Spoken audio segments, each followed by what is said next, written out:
예, 이번 시간에는 앞의 시간에 이어서 과점 시장에서의 기업들의 행동에 대해서 자세히 살펴보도록 하겠습니다. 350페이지에 시장 구조에 대한 그러한 하나의 사례 연구를 살펴보면요. 오펙과 세계 석유 시장에 대한 이야기가 있습니다. 그래서 오펙과 세계 석유 시장에 대한 이야기에서 앞에서 살펴봤던 그 꾸르노 모형에서 물을 원유로 바꾸고 국가를 이란과 이라크로 실제로 한번 생각해 보자는 거죠. 그와 같은 상황이 실제로 오펙에서 나타나는 상황과 거의 비슷하다는 겁니다. 그래서 만약에 두 국가 간에 담합이 가능하다면 높은 가격을 유지하기 위해서 낮은 생산량을 유지하면 되겠지만, 다른 말로 하면 산출량을 줄여가지고 가격을 높게 유지하면 되겠지만, 실제로는 어떻습니까? 두 국가 간의 사이가 그다지 좋지 못하기 때문에 산출량을 줄이자고 약속해놓고도 줄였다가 또 슬금슬금 늘려버리는 이러한 계약 위반에 대한 그런 요인이 얼마든지 존재한다는 거죠. 위반에 대한 요인이 존재한다는 것이 이 오펙이 성공적으로 회원국들을 통제하지 못한 그런 이유라고 설명하고 있습니다. 자, 그래서 세계 원유 가격을 높게 유지하고 회원국들 간의 생산량을 분배하는 것이 오펙의 목적인데, 개별 국가들은 보다 많은 수익을 올리기 위해 가지고 생산량을 조금이라도 늘리는 요인을 가지고 있다. 이렇게 설명하고 있습니다. 자, 351페이지를 보면요. 이제 이와 같이 비슷한 예를 실제 저널에서 한 내용이 나와 있습니다. 그래서 오펙에서는 이라크 원유 수출 재개 결정이 연기되기를 바라고 있다. 이건 무슨 뜻이겠습니까?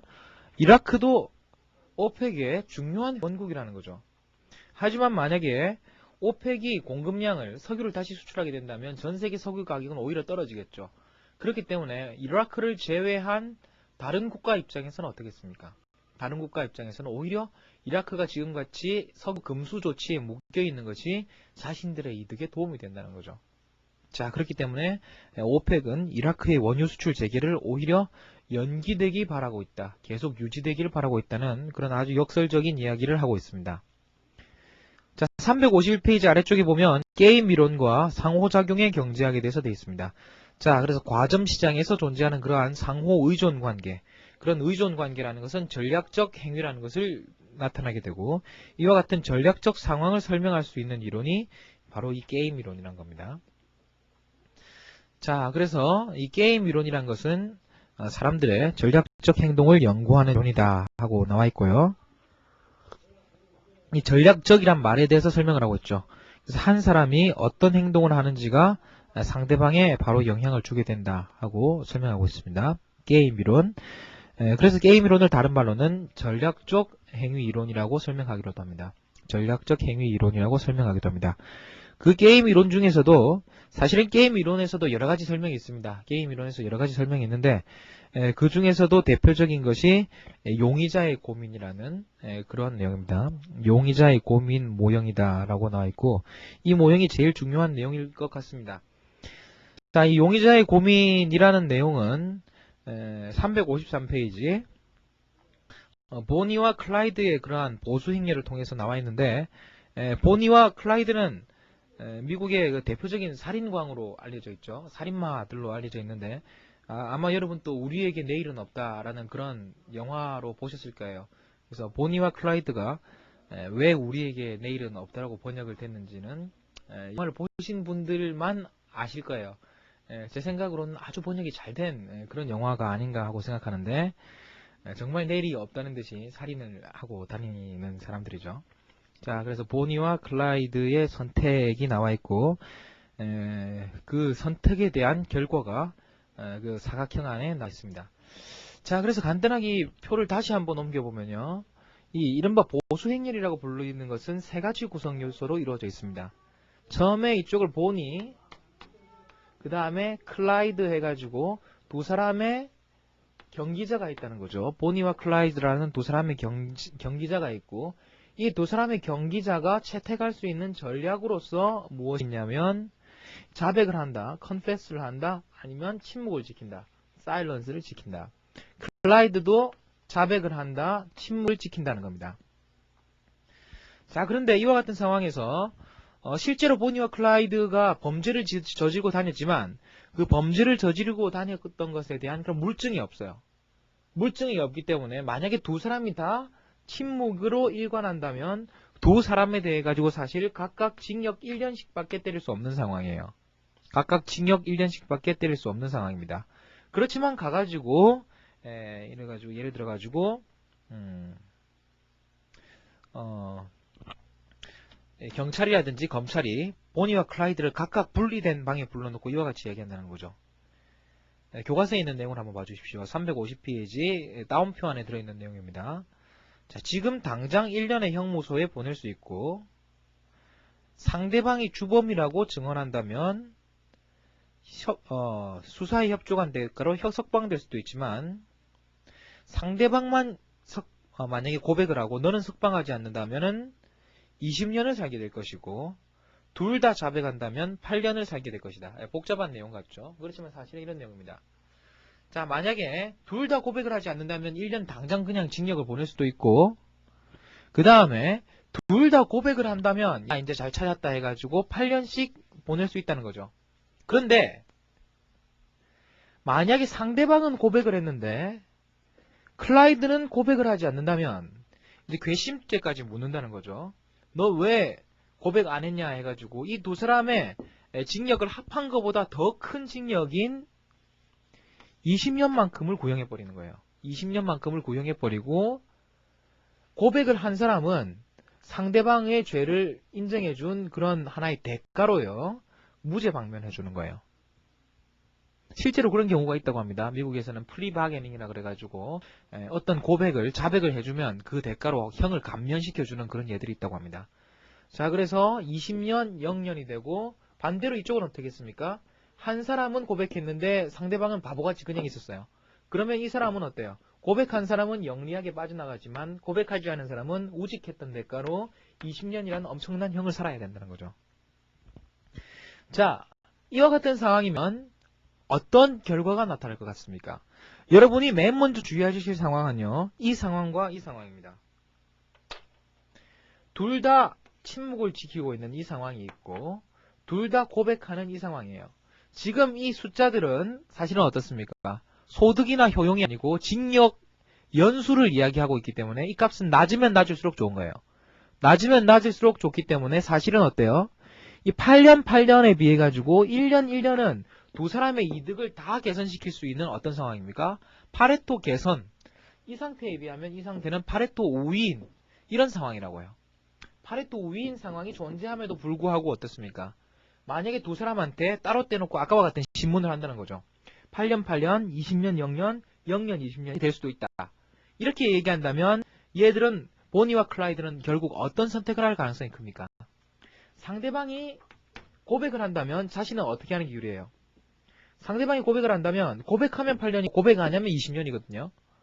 그럼 당연히 고백을 하는 게 유리하겠죠. 그 다음에 상대방이 침묵을 지킨다면 어떻습니까? 상대방이 침묵을 지키는 경우에도 가만히 있으면 어때요? 1년 살아야 되지만 자기가 만약에 치팅을 해가지고 고백을 해버린다면 자기는 무죄 방면될 수 있다고요. 그렇기 때문에 이와 같은 상황에서는 사실 상대방이 고백을 하든 고백하지 않든 관계없이 자기는 고백하는 게 유리합니다. 이와 같이 상대방의 행동과 관계없이 항상 유리한 전략이 존재할 때 이와 같은 것을 우월 전략이라고 부릅니다. 353페이지의 우측 단을 보면 Dominant Strategy라고 해서 상대방이 어떤 전략을 선택하는지와 무관히 자신에게 유리한 전략이 존재할 때 이런 전략을 우월 전략이라고 부르고 이와 같은 보수 행렬에서는 고백을 하는 것이 우월 전략이 됩니다. 클라이드의 선택과 마찬가지로 보니의 선택 역시 어떻습니까? 보니의 선택 역시 만약에 상대방이 고백을 한다면 자신은 20년에 비하면 8년이 낫죠. 고백을 하는 게 유리하고 상대방이 침묵을 지킨다면 어때요?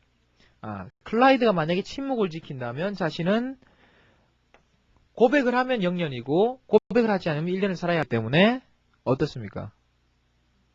이 경우에도 상대방이 고백을 하나 고백을 하지 않으나 둘 다 자신은 고백하는 게 유리하다는 거죠. 자, 그래서 두 사람의 우월 전략의 짝으로서 구해지는 상황이 어떤 상황입니까?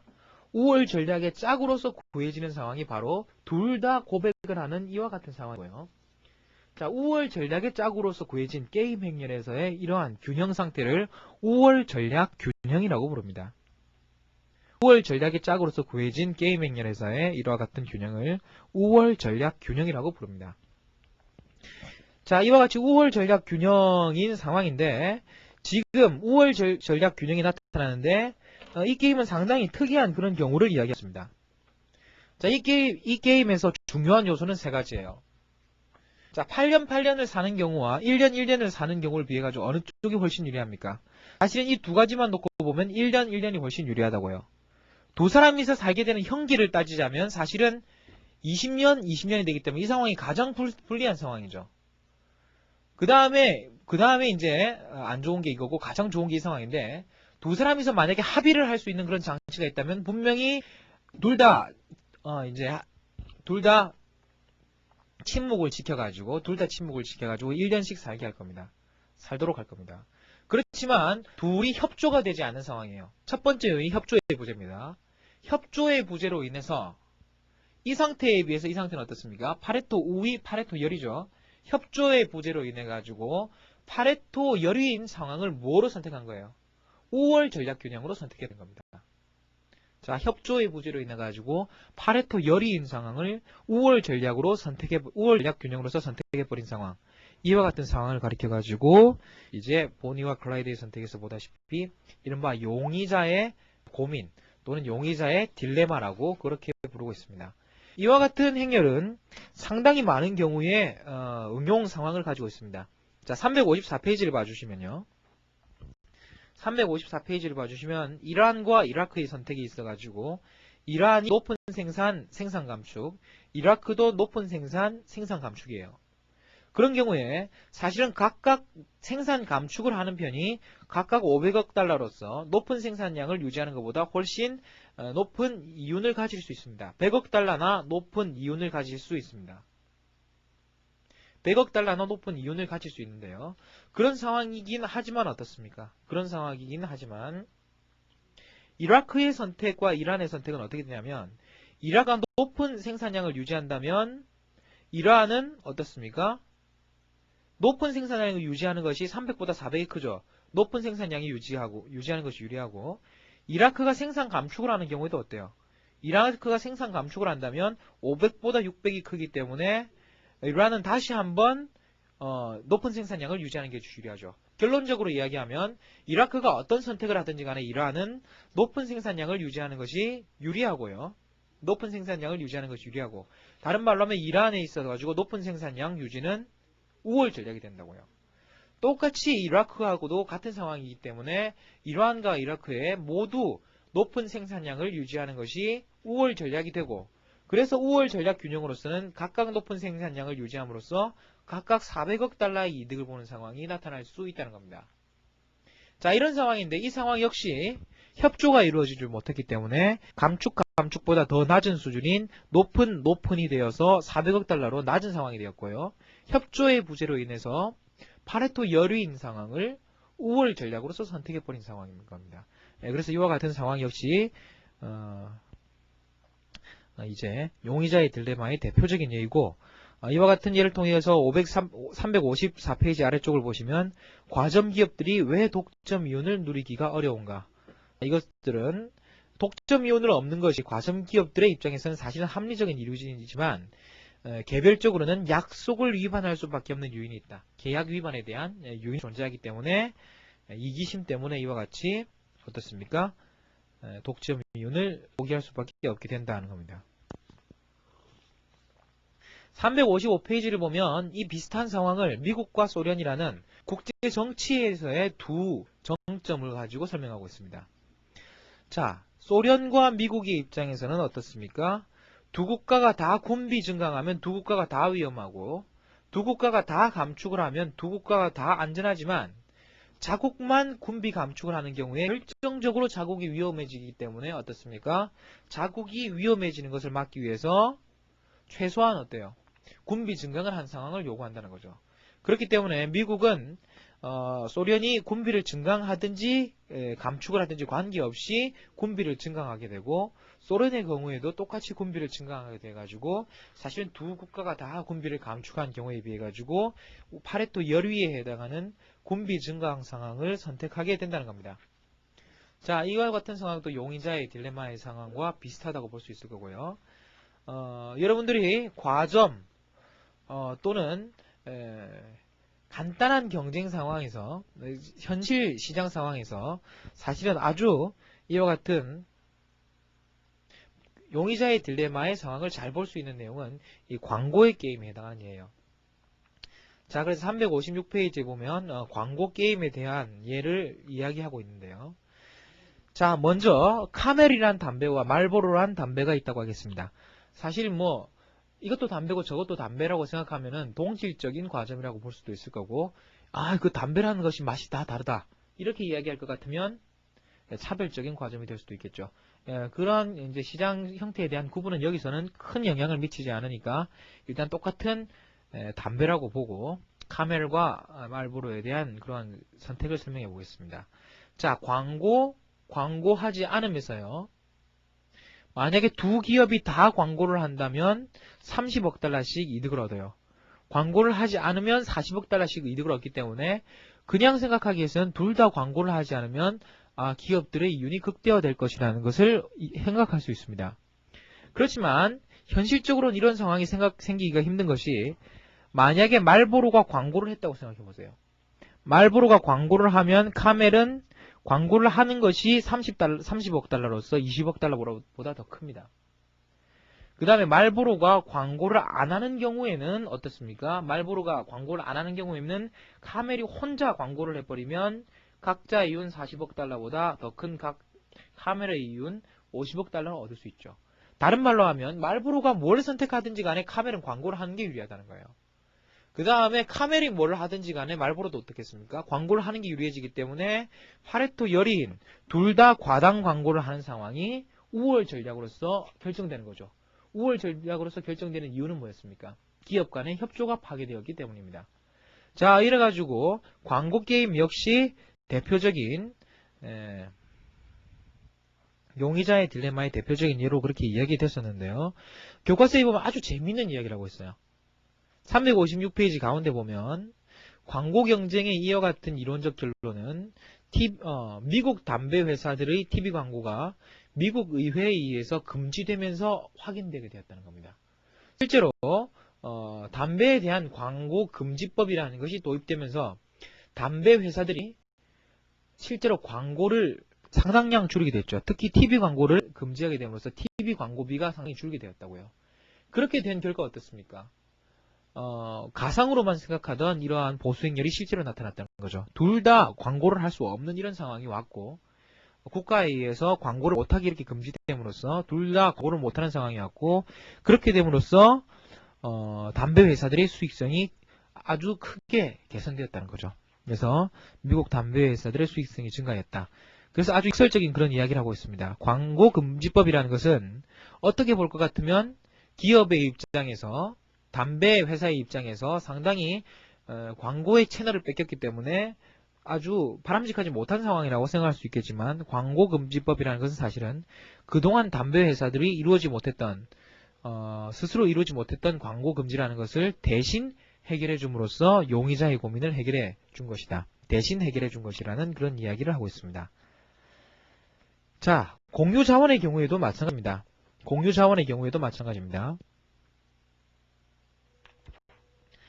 자, 예를 들어가지고 아르코, 엑손 세 개 석유 메이저 중에 유명한 기업들이죠. 그래서 엑손이라는 기업도 있고 아르코라는 기업도 있는데 두 기업이 뭐 이런 예죠. 유전이 이렇게 있는데 엑손의 그런 시추공이 여기 있고 아르코의 시추공이 여기 있다는 거죠. 그래서 시추공을 하나 넣을 수도 있고 두 개 넣을 수도 있는 이런 상황이에요. 자, 만약에 기업들이 그냥 어떻습니까? 유공을 하나씩 이렇게 시추공을 하나씩 한다면 500만 달러의 이득을 얻을 것인데 반씩 하고 하나니까요. 거기에 비해 가지고 둘씩 꼽으면 어떻겠습니까? 결국 반씩 쓰는 건 똑같다고요. 반씩 얻게 되는 건 똑같은데 두 개를 했기 때문에 괜히 시설 비용만 더 들어간 거죠. 그렇기 때문에 둘 다 하는 경우에는 이윤이 400만 달러로 감소합니다.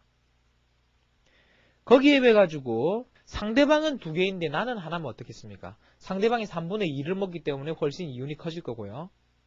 상대방은 커질 것이고 나는 이윤은 줄어들 것이고요. 상대방이 하나인데 나는 2개면 어떻겠습니까? 내가 차지하는 비중이 커지기 때문에 이윤이 커질 거라고요. 자, 그와 같은 상황이 나타나는 것이 357페이지의 아르코와 엑손의 선택이고, 실제로 가장 이윤을 크게 하는 것은 두 기업이 모두 유공을 하나씩 꼽는 각자의 이윤 500만 달러, 유공 하나씩이지만 실제로는 유공이 2개씩 이렇게 꼽히는 현상들이 나타날 수가 있다는 거죠. 자, 이와 같은 이 게임 역시 게임 참가자들의 이기심 때문에 열등한 결과가 초래될 수 있다는 것을 설명하고 있습니다. 자, 16-3-4에 용의자의 고민과 경제적 고생에 대한 이야기가 나와 있습니다. 지금까지 내용을 한번 정리를 해보죠. 용의자의 고민은 과점 기업의 이윤을 어떻게 합니까? 줄입니다. 용의자의 고민은 보니와 클라이드를 징역을 살도록 만듭니다. 용의자의 고민은 미국과 소련을 군비를 증가시키게 만듭니다. 용의자의 고민은 말보로와 카멜의 이윤을 감소시킵니다. 용의자의 고민은 또 아르코와 엑손의 이윤을 감소시킵니다. 자, 이래서 기본적인 내용은 용의자의 고민이라는 것은 어떻습니까? 이 과점 시장 또는 용의자의 고민 상황에 있는 사람들의 고생을 감소시켜요. 그렇기 때문에 사회 전체적인 고생을 감소시킬 요인이 약간 존재합니다. 약간 존재할만 다시 한번 말씀드리겠습니다. 비록 과점 상황에서 광고 게임이든지 생산 게임이든지 이와 같이 용의자의 딜레마가 존재한다는 것은 해당 기업에 대해서는 어떻습니까? 해당 기업에 대해서는 이윤을 감소시키게 되죠. 해당 기업에 대해서는 이윤을 감소시키게 되는데, 맨 먼저 살펴본 그 생산 게임에서 두 기업의 이윤을 감소시키는 이유가 뭐였어요? 각 기업들이 생산량을 증가시킴으로 가격이 떨어지고 이윤이 감소하는 거였죠. 그렇기 때문에 기업의 입장에서는 이윤이 감소하겠지만 소비자 입장에서는 어떻습니까? 더 많은 수량을 더 낮은 가격으로 소비할 수 있게 되기 때문에 용의자의 딜레마라는 것이 오히려 소비자 입장에서는 축복일 수 있다는 거죠. 그 다음에 똑같이 경찰이라든지 검찰의 입장에서는 어떻겠습니까? 용의자의 딜레마에 걸려있는 그런 2명의 공범자에 대해서는, 그 공범자들에 대해서는 사실 용의자의 딜레마의 상황이 하나의 저주에 해당하겠지만, 경찰에게서는 두 사람을 떼놓고 취조를 할 수 있다는 것이 아주 축복과 같은 그런 내용이 될 수도 있겠죠. 자, 이와 같은 내용을 통해 가지고 어떻습니까? 비록 용의자의 딜레마가 해당 경기자의 후생을 떨어뜨린다는 것은 분명하지만 사회 전체적인 후생을 떨어뜨리는 것보다는 오히려 증가시킬 가능성이 크다는 겁니다. 오히려 사회 전체적인 후생을 증가시키는 것이 가능성이 크다는 겁니다. 자, 여기서 제가 사회 후생을 증가시킬 수 있다는 것이 아니라 증가시킬 가능성이 크다고 이야기한 것은 왜 그렇겠습니까? 반드시 그런 건 아니라는 거죠. 예를 들어서 소련과 미국이 군비를 증가시키는데 이득을 볼 그럴 상황은 크게 나타나지 않는다고요. 그래서 그와 같은 경우는 용의자의 딜레마가 해당국과 전 세계의 고생을 거의 모두 감소시키는 예에 해당할 겁니다. 그 다음에 유전에 대해서 시추공을 꽂는 경우도 어떻습니까? 유전에 대해서 시추공을 꽂는 경우도 사실은 용의자의 딜레마가 걸리든지 말든지 간에 유전에 들어가 있는 석유 매장량은 똑같다고요. 석유 매장량은 똑같기 때문에 이와 같은 상황이 사회 전체적인 그런 이윤을 증가시키기는 힘듭니다. 오히려 시추공을 꽂았다는 것 때문에 생산량은 그대로인데 원가의 부담이 조금 더 높아질 가능성이 있죠. 자, 그렇기 때문에 용의자의 딜레마가 경기자의 고생은 분명히 감소시키지만 사회 고생은 사실은 개선시킬 가능성이 크고, 개선시킬 가능성이 크긴 하지만 반드시 개선된다는 보장이 없다는 정도로 이해해 주시기 바랍니다.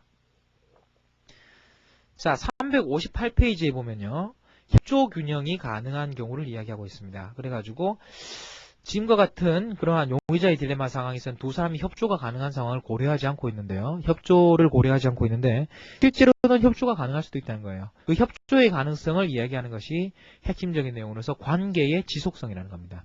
관계의 지속성이라는 겁니다. 만약에 용의자의 딜레마 상황에서 한번 생각해 보세요. 전에 한번 두 사람이 잡혀 들어갔었는데 공범인데 전에 한쪽이 치팅을 해가지고 한쪽이 고백을 하는 사람이 이 사람이 당했다. 그럼 나가갖고 어떻게 되겠어요? 나가 쪽이 당하겠죠. 그런 관계가 계속 반복된다면 두 사람이 뭘 깨닫겠어요? 아, 잡히더라도 그냥 입 닫고 있는 것이 나한테 도움이 된다는 것을 깨닫게 된다고요. 관계의 지속성은 두 사람의 우생을 모두 증가시킬 수 있는 그런 상황을 두 사람으로 하여금 알게 만든다는 거죠. 그래서 358페이지 첫 번째 단락의 마지막 보면 여러 번 반복되는 경우에는 예를 들어 가지고 아래쪽 단락을 보면요. 잭과 질이 매주 이런 게임을 반복해야 된다는 것을 알고 있다면 서로 어떻습니까? 생산량을 조정하는 그런 결과가 얼마든지 있을 수 있다는 거죠. 자, 그와 같이 생산량을 조정함으로써 실제로 관계가 지속되는 경우에 후손을 극대화시킬 수 있는 그러한 협조가 가능하다는 내용은 정치학자인 엑셀로드의 그러한 실험을 통해서 증명된 바 있습니다. 그래서 정치학자의 엑셀로드는 여러 가지 프로그램을 이렇게 받아가지고 용의자의 토너먼트에서 어떤 전략을 취하는 것이 가장 바람직하고 그런 상황에서 예상되는 해는 무엇인가를 찾아봤는데요. 최선의 예는 tit for tat이라고 부르는 맞대응 보복이었어요. 상대방이 약속을 지키면 나도 지키고 상대방이 안 지키면 그 다음부터 나도 안 지킨다는 거예요. 그 대신에 상대방이 다시 지키면 자기도 지키는 거죠. 그래서 눈에는 이에는 이하고 비슷한 상황이 되는 셈인데요. 자, 이와 같이 했더니만 상대방이 겁이 나서 함부로 약속을 어기지를 못했다는 거죠. 그만큼 이 자신의 행동의 신뢰성을 보여주는 것이 실제로 이와 같은 용의자의 고민과 같은 토너먼트, 반복적인 용의자의 고민 게임에서도 유리한 것으로 그렇게 밝혀진 바가 있습니다. 자, 그래서 용의자의 고민 토너먼트에 대한 내용까지 살펴봤고요. 그 다음에 보시면 과점에 대한 공공정책이 나와 있습니다. 그래서 독점뿐만 아니고 과점에 대해서도 여러 가지 경우에 거래 제한과 독점금지법 또는 이제 여러 가지 독점금지 정책을 통해 가지고 제한을 하고 있죠. 예를 들어 가지고 대표적으로 담합이라는 것이 미국에서는 공익에 위배되는 행위로 간주되어 왔기 때문에 이제 담합은 공익에 위반되고 미국의 사법제도에 의해서 보호되지 못한다 이렇게 되어 있습니다. 그래서 한 기업이 파괴를 하더라도 저 기업이 파괴를 했으니까 저 기업을 벌 주세요. 이와 같은 것이 불가능하다는 거죠. 그와 같은 것이 대표적으로 규정되어 있는 법이 미국의 경우 미국의 셔먼법이라는 법이고 이 셔먼법은 1914년에 가서 클레이튼 법이라는 것에 의해 가지고 좀 더 강화되어 있습니다. 클레이튼 법이라는 것에 의해서 강화되어 있습니다. 자, 그래서 미국에서는 단지 협약을 보호받지 못한다는 것이 아니라 범죄 행위로까지 규정되어 있고 이와 같은 독점 또는 준독점 행위에 대해서는 미국의 법무성뿐만 아니라 일반 시민들도 제소를 할 수 있는 권리를 가지고 있습니다. 자, 그 다음에 이러한 이제 경쟁 거래 제한과 이제 독점금지법의 예로서 이제 불법 전화를 하고 있는데 여기서 이제 스미드의 아주 유명한 이야기를 볼 수 있다는 거죠. 스미드는 국부론에서 같은 업종에 종사하는 사람들끼리 만나면 그들의 대화는 항상 공공의 이득에 반하는 어떤 공모 또는 가격 인상을 도모하는 내용으로 끝나게 된다는 겁니다. 자, 대부분 어떻습니까? 대부분 업종이 보면 다 협회를 가지고 있다는 거죠. 출판인 협회. 그 다음에 하다못해 건강체조협회까지 있더라고요. 출판인 협회, 분필제조협회, 버스 협회, 그 다음에 무슨 뭐 가구제조협회, 오만 협회가 다 있어요. 그래서 이런 협회들은 겉으로 내세우기는 어떻습니까? 건전한 가구 문화의 정착을 위하여, 건전한 도서 문화의 정착을 위하여, 의사회, 변호사회 어때요? 건전한 의료 문화의 정착을 위하여, 건전한 법률 문화의 정착을 위하여라고 이야기하고 있지만 실제로는 어떻습니까? 의사의 이득을 위해서 투쟁하고 가구 생산자의 이득을 위해 가지고 투쟁하고 변호사의 이득을 위해 가지고 각종의 장벽을 치는 그러한 단체들이 바로 이 동종업체 모임들이라고요. 이런 동종업체 모임들이라는 것이 겉으로는 건전한 이야기를 하는 것 같지만 알고 보면 결국 자신들의 이득을 유지하기 위한 행동들을 하고 있다는 거죠. 그래서 동종업종에 일하는 사람들이 모여서 일하는 것은 공공의 이득에 반할 수밖에 없다.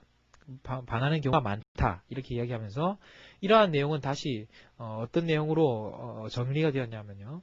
결국 사회의 이득을 개선시키는 것은 공공선에 대한 그런 어떤 투지라든지 아니면 희생정신 이런 것이 아니라 빵가게 주인이 자신의 돈을 더 많이 벌기 위해서, 또는 짐수레꾼이 자신이 더 많은 신발을 사기 위해서 열심히 일하는 것이 훨씬 더 사회 이득을 개선시킬 가능성이 크다는 거죠.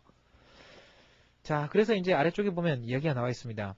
그래서 우리 서로 두들겨 패면서 바보 같은 짓이지, 요금을 올리자. 그렇게 좋겠지만 안 되잖아. 이렇게 이야기가 되어 있습니다. 그래서 이제 시험원법에 의하면 경쟁관계에 있는 기업의 임원들은 요금에 대해서 이야기하는 것조차 금지되어 있습니다. 요금조차 이야기되는 것이 금지되어 있기 때문에 미국에서는 어떻습니까? 명시적인 담합이라는 것은 불가능합니다. 명시적인 담합이라는 게 불가능하기 때문에 대부분 보면 묵시적인 담합으로 이루어지고 있는 형태입니다. 묵시적인 담합으로 이루어지고 있는 형태이고, 이와 같이 묵시적인 담합이 이루어지고 있는 상황이기 때문에 공정거래를 규정하고 있는, 공정거래를 담당하고 있는 이러한 위원회라든지 법원에서는 그것을 판단하는 데 상당한 어려움을 겪고 있죠. 그 다음에 독점 금지 정책에 대한 다른 논점들을 이야기하고 있는데요. 사실은 정부가 어떤 행위를 독점금지법으로 규제해야 하는가에 대해서 상당한 논란이 있습니다.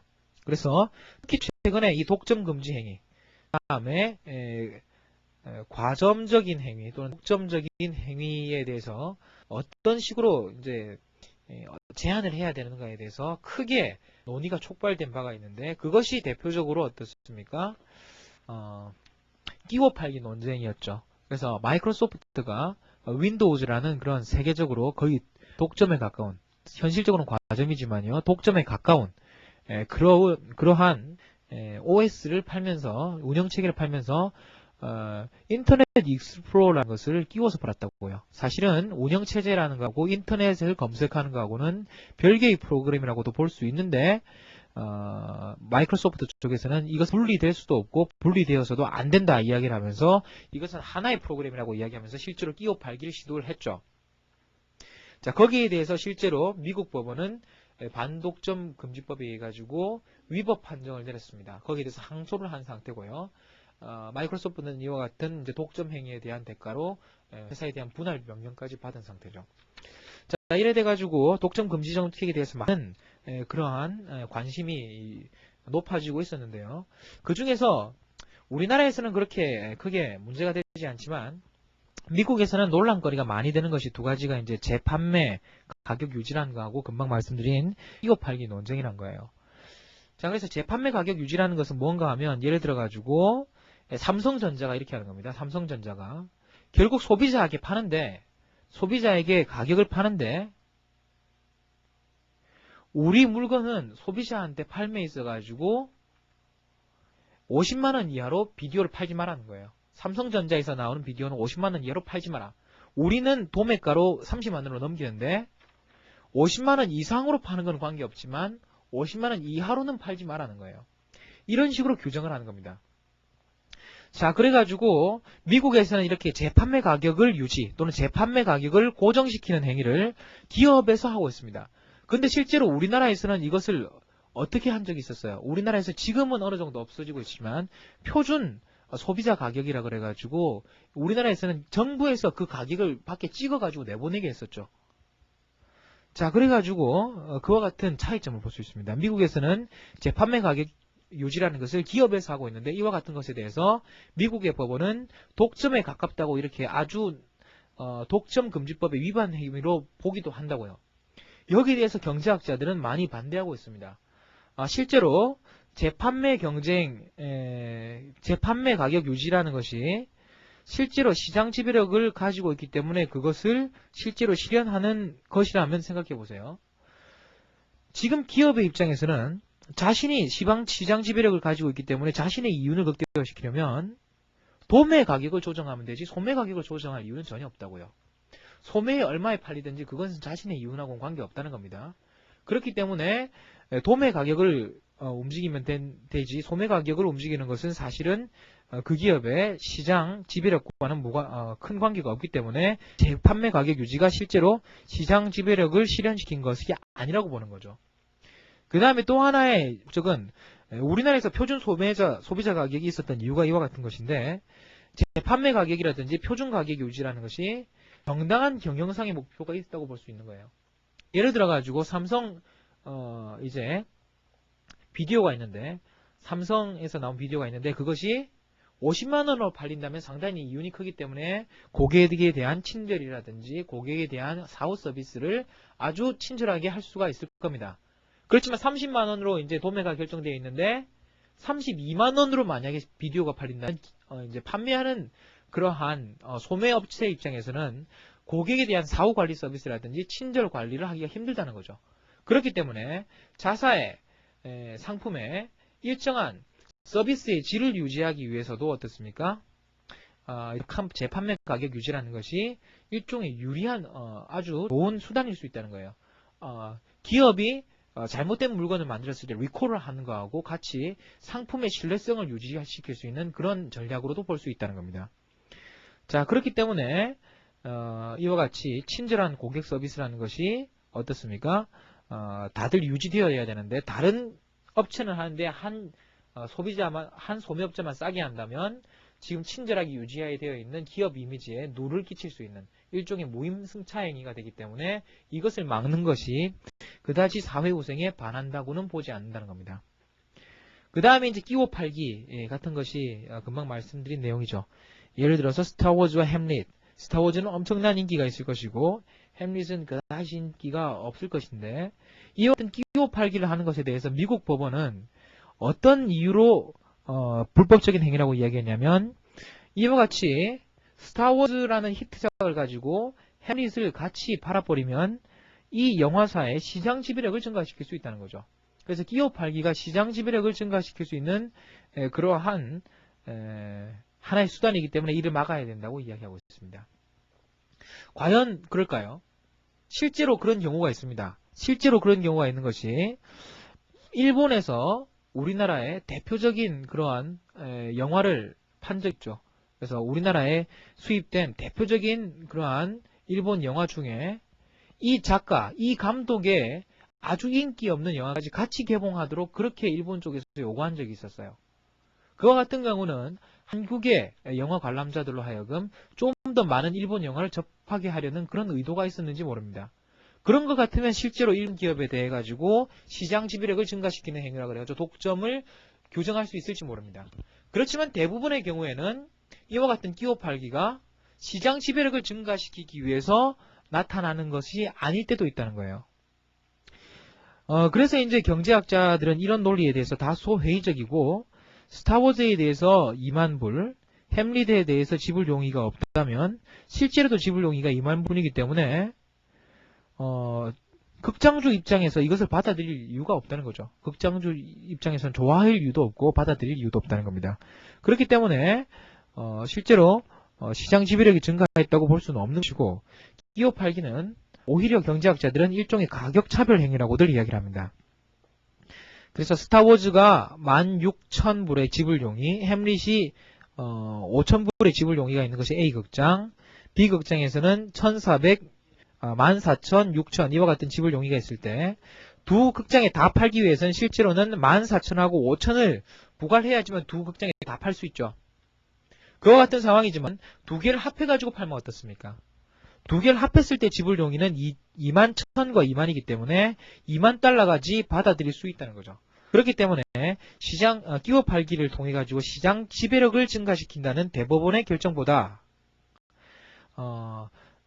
가격 차별 행위로서 이제 이윤을 극대화시키고 있기 때문에 시장 일단 공정거래에 반한다고 보는 것이 더 바람직하다는 거죠. 자, 그런데 이와에 대해서도 끼워 팔기가 경쟁을 제한한다는 그런 이론적 분석 결과도 존재하지 않고 독점 이윤이 증가한다는 것이 과연 어떻습니까? 지난번에 살펴봤다시피 가격 차별이 사회적인 후생을 감소시키는지에 대해서도 명확한 답을 내릴 수가 없다는 것을 독점에서 살펴본 바가 있었습니다. 그렇기 때문에 이와 같은 경우에 대해서는 답을 줄 수가 없다고 볼 수 있고요. 자, 마지막에 보면은 어떻게 보면은 미국 대법원의 결론을 지지하고 있는 예가 약간 나와 있는지 모르겠습니다. 자, 그래서 마지막에 보면은 마이크로소프트의 예를 통해 가지고 어때요? 실제로 미국에선 넷스케이프 내비게이터라는 그런 이제 인터넷 브라우저와 인터넷 익스플로러라는 이러한 두 것이 이제 인터넷 검색 기구가 상당히 시장 쉐어를 놓고 충돌을 하고 있었는데 OS를 어떻습니까? 윈도우 시장의 독점이라는 걸 가지고 끼워 팔기를 함으로써 지금은 거의 넷스케이프보다 인터넷 익스플로러에 차지하는 비중이 상당히 높아진 셈이죠. 자, 그래서 실제로 이와 같은 경우 마이크로소프트의 윈도우와 인터넷 익스플로러의 끼워 팔기는 미국 대법원이 지지하고 있듯이 시장 지배력을 증가시키는 행위일 수도 있을 것 같습니다.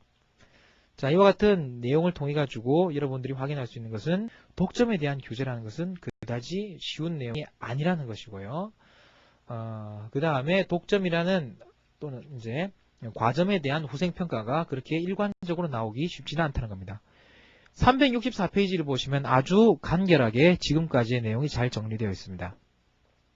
과점 기업은 독점 기업처럼 행동하고 싶지만 사적 이심 때문에 계약 불허로부터 위반의 그런 요인이 생겨서 경쟁 상태에 빠지게 되고 이 같은 상황이기 때문에 독점처럼 될 수도 있고 경쟁처럼 될 수도 있다고 했습니다. 그 다음에 이와 같은 상황을 분석하는 모형이 용의자의 고민 모형이었는데 이와 같은 모형은 협조 관계가 모두에게 유리함에도 불구하고 실제로 협조가 왜 불리한가 하는 것을 보여준다고 했습니다. 이에 대해서 정부는 과점 기업에 대해서 독점 기업 금지법을 통해서 규제하고 있는데 과점 기업들에 대해서 어떤 형태에 대해서 규제를 해야 될지에 대해서는 여러 가지 논란이 있다고 했습니다. 마지막으로 이번 장에서 말씀드린 내용에 대해서 한번 확인을 해보면요. 자, 어떻습니까? 아담 스미스는 이런 말을 했습니다. 서로 사회의 이익을 위해 가지고 협조를 하려는 사람들보다 개개인의 이득을 위해서 일하려고 하는 상황이 오히려 사회 우생을 더 증가시킬 가능성이 크다. 이는 어디서 확인되었습니까? 용의자의 딜레마에서 각 기업이 카르텔의 이익을 증가시키려고 행동할 때보다 개별 기업의 이득을 위해서 일하려고 할 때 개별 기업의 이득은 적어질 수 있지만 사회 전체적인 이득은 더 커질 수 있다는 것으로 다시 한번 확인될 수 있는 내용이었습니다. 예, 여기까지 해서 과점 시장을 마치고요. 다음 시간에는 독점적 경쟁을 살피도록 하겠습니다.